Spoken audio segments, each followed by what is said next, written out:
पुढची बातमी आता आपण पाहूया। चंद्रपूरचा बीड करायचा नाही असं वक्तव्य सुधीर मुनगंटीवार यांनी डीपीडीसीच्या बैठकीमध्ये केल्याचं समजतंय। आपल्या बोलण्याचा संदर्भ हा पोलीस विभागाला सशक्त करण्याचा आहे, गुन्हेगारी वाढू नये म्हणून हे वक्तव्य केलं असं स्पष्टीकरण सुधीर मुनगंटीवार यांनी दिलेलं आहे। विजय वडेट्टीवार जी आमदार काँग्रेस ब्रह्मपुरी विधानसभा यांनी अर्धवट संदर्भ दिला।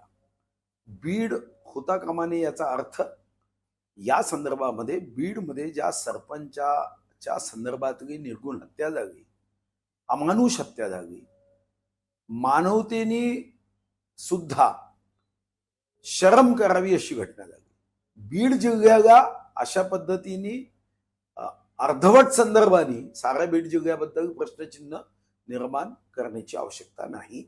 या घटनेच्या संदर्भात आम्ही खबरदारी सावधानी घेणं आवश्यक आहे। लोकशाही मराठी ऐका, पहा, जागरूक रहा।